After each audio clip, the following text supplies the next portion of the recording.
Today our case brings us to Northern Ireland and West Belfast, County Antrim, in a place called Andersonstown. It is a suburb of Belfast at the foot of the Black Mountains. It contains a mixture of public and private housing and is largely a working class area, with a strong Irish nationalist and Irish Catholic tradition. It is sometimes referred to as Andystown. Here is a housing estate called Glencolin Way. It is a nice area from what I can see on Google Maps, and I do know since this case, money has been allocated to the area to improve amenities and housing conditions, to bring the public houses up to code, and so the area now is a more desirable place to live. We are going back to 2004 and to a family that lived in this housing estate.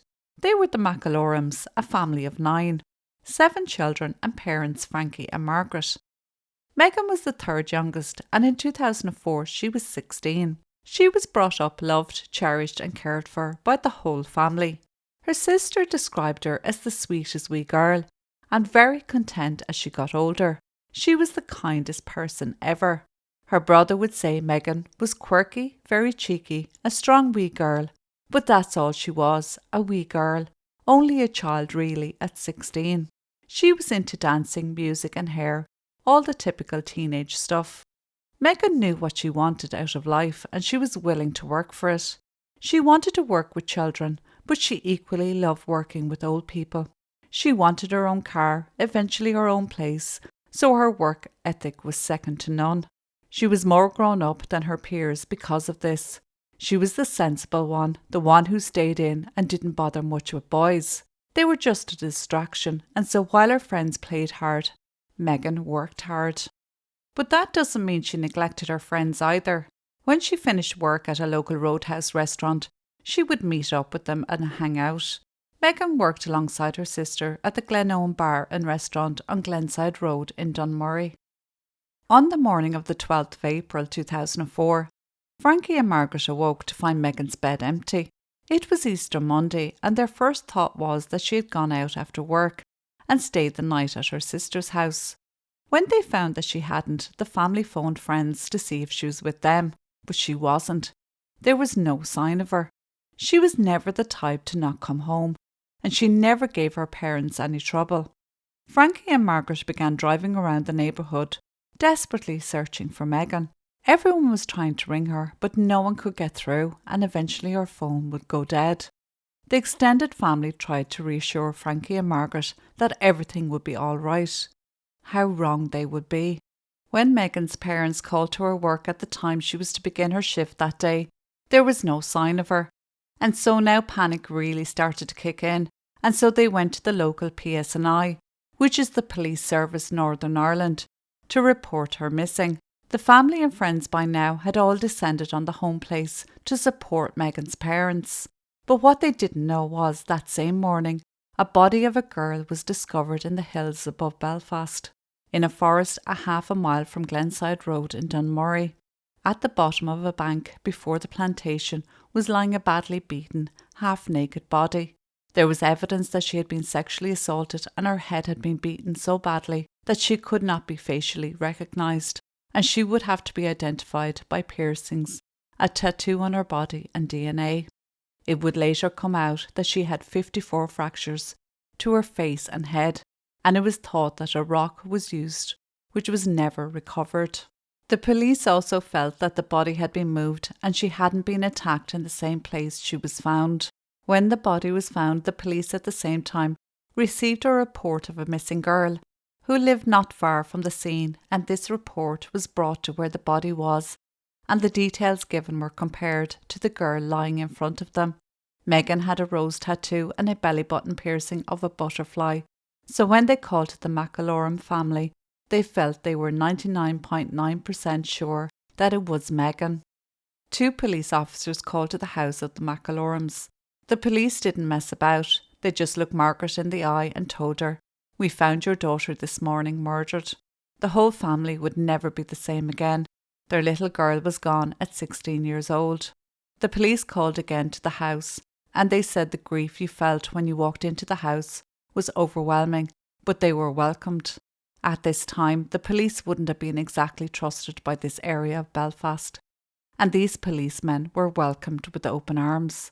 Margaret made the chief superintendent promise her he would catch Megan's killer. Of course, the super said he would do his best, knowing it's never good to make promises like this to a family. As part of the investigation, police carried out an extensive search of the crime scene, and Megan was removed to the mortuary for post-mortem. Megan was naked from the waist down, with only her socks on. She was clothed on top, but there were signs of a struggle. Her clothes were found in a number of locations, including her underwear, which was found at the top of the embankment. Her jeans were found hanging on a barbed wire fence around 20 feet from her body. It was 3 teenagers that had found the body, and they were questioned. They were 16-year-old Thomas Purcell and 2 girls, 13 and 14, who were all related. They had gone up to the area as Thomas wanted to teach the girls how to drive, and as they went up the forest road, Thomas spotted the body. When they discovered the body, they all went down to Glenside Road to report to family members what they had found. This was a traveller's site, and it was where all 3 were staying at the time. They were all from the travelling community. While all 3 were being interviewed by police, Megan's movements were being established from the night before leading up to her murder. She had worked alongside her sister until her sister finished work at the restaurant, and she told her that she'd see her later, that she was meeting up with friends after work. CCTV footage was collected, and through her friends, police established that Megan finished work at around 9:30 p.m. and made her way up the road to Hunting Lodge Bar, to where she met her friends. At around 11:30 p.m, CCTV footage showed her and her friends leave the bar and make their way to Shaw's Road, where there are a number of takeaways.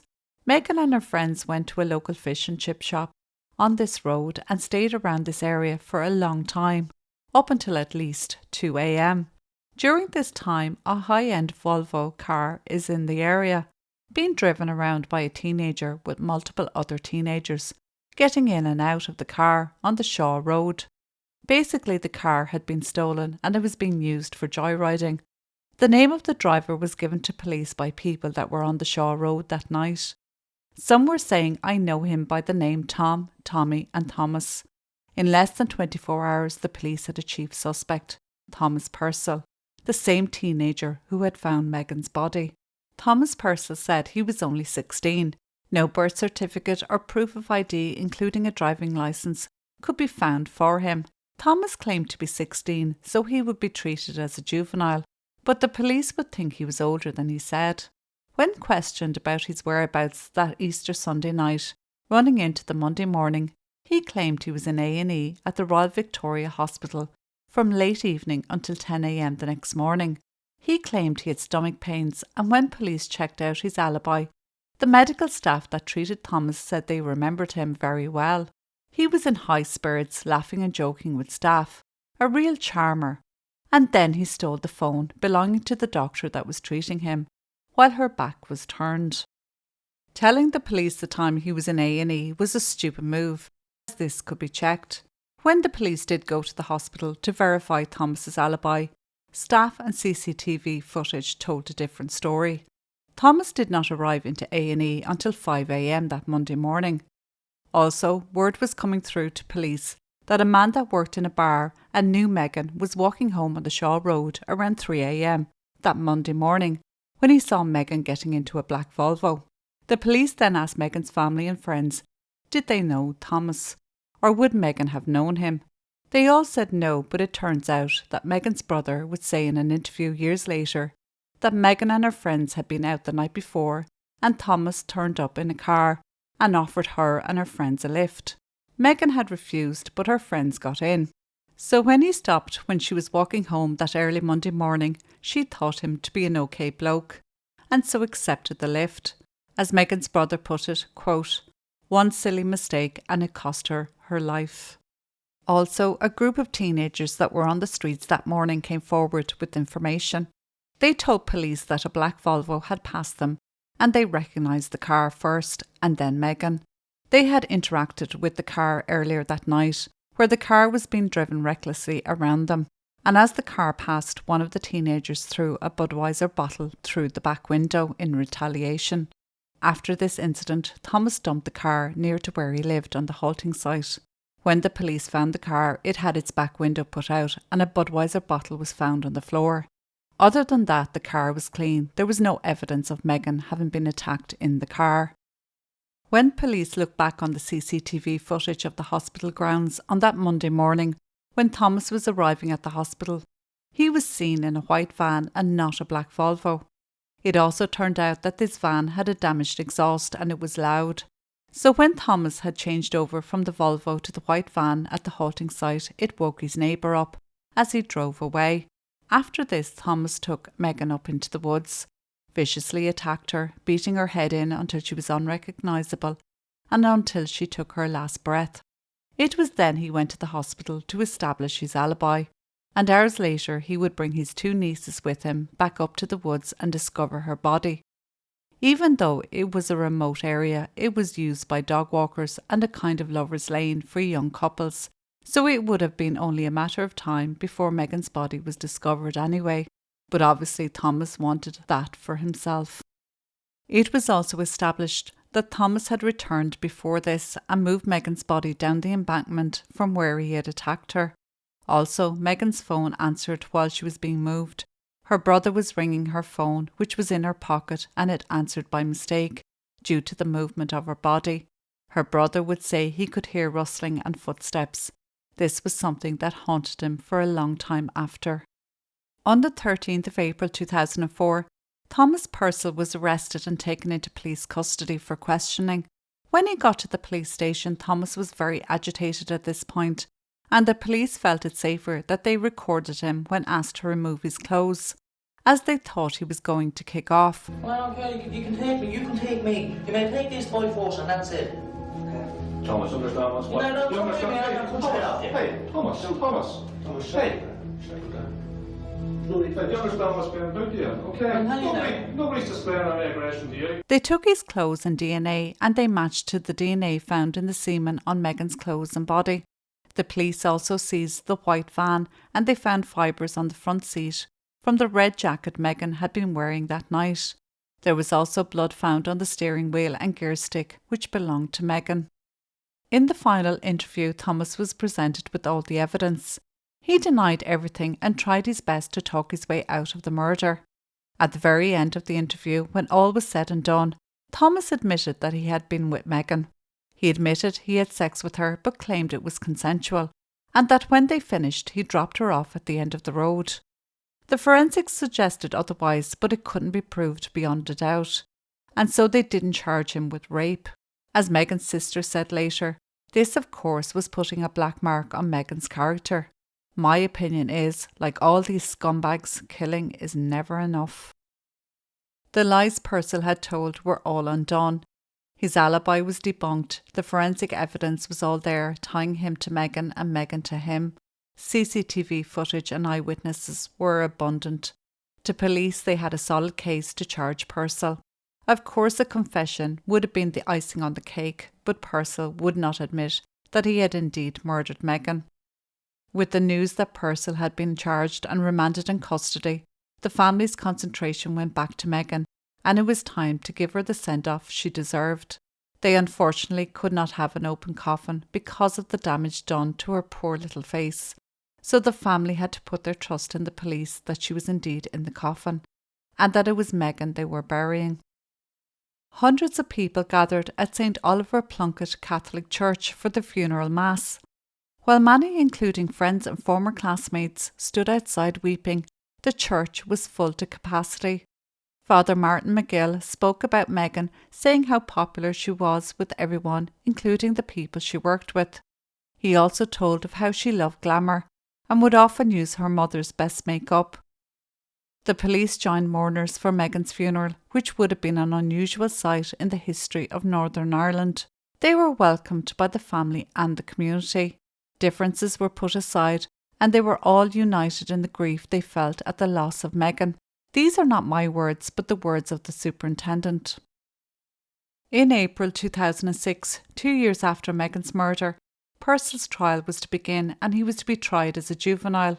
Over the 2 years, Purcell continued to proclaim his innocence. But an hour before court was to go into session, he pleaded guilty to Megan's murder. He did not plead guilty to save the family from having to go through the trial. He pleaded in the hope it'd get him a shorter sentence. He never showed any remorse. When Purcell was being sentenced, the judge took into account his guilty plea, his age when he committed the murder, which could never be proven. Now 18, he was sentenced to life in prison, but he would only have to serve the minimum of 15 years. 2 years into his sentence, Purcell was transferred to England to serve out the rest of his sentence. The McAlorum family weren't even notified by the prison service that he had been moved. A journalist had contacted the family to tell them. It was said that he was transferred to be closer to family. Megan's family were disgusted and traumatised with this news, and so Margaret made it her life's mission to change legislation, so other families didn't have to go through what they had to. She succeeded in changing this legislation, so now families are notified when a prisoner is being released or transferred. Purcell was moved to a prison near Oxford, and in 2021 he was moved again to Devon, a Category C prison. It is for inmates who cannot be trusted to serve out the last years of their sentence in an open prison, but who are unlikely to make any attempt at escape. A petition was set up in February 2021 calling for Purcell not to be allowed back to Northern Ireland and it to be added to his parole conditions. This was refused by the parole board. But some of the conditions that were in place are as follows.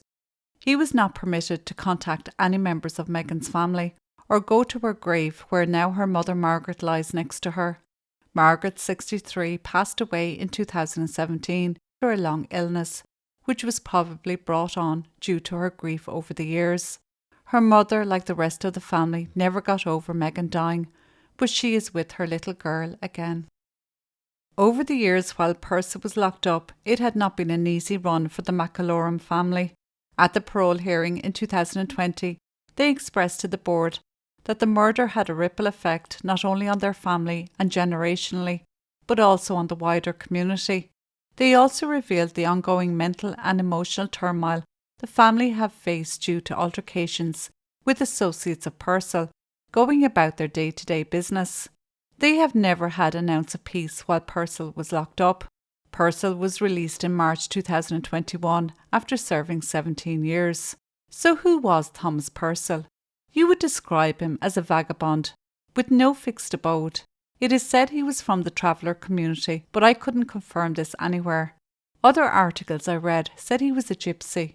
Also, he had admitted to the psychiatrist that he killed Megan, because after they finished having sex, she had said to him in a sneering manner, quote, "I never done it with a gypsy before." More lies, but he obviously identified as a gypsy. He had a string of convictions in England going back to 2000. When at 13 he made a series of appearances at Oxford Juvenile Court. He had been convicted of 6 robberies, common assault, shoplifting, motoring offences and racial harassment. In July 2002, he was convicted of arson, causing £250,000 worth of damage to a premises owned by Richard Branson. Since the murder of Megan, he had been sentenced at the Crown Court in Newry, County Down, to 3 years for robbery at knife point. This crime was committed before the murder, but sentence was passed in early 2006. It was said by his defence that Purcell's upbringing could only be described as squalid, abusive and completely lacking in any moral compass. On the 4th of March 2024, Purcell was involved in a head-on collision with a van in West Oxfordshire in England. Purcell, 36, was driving a vehicle on the A40 when he entered the opposite lane and hit a van head-on. Several days later, on the 16th of March, he died at the John Radcliffe Hospital from traumatic brain injury. The inquest into his death showed that he was unemployed at the time, no surprise there then, and that he may have been fatigued or distracted at the time of the crash. He suffered from multiple severe head injuries, and that if he had survived, there was a possibility he would have been severely disabled. A decision was made on the 14th of March to switch to end-of-life care. What I say to this is what goes around comes around, and I'm only sorry he got to die in a nice comfy bed, which is more than poor little Megan got. Megan's family were informed of his death, and at first they didn't know how to feel about it, but once they thought about it for a couple of days, their conclusion was at least the risk of him doing again what he did to Megan was gone. Rest in peace, Megan.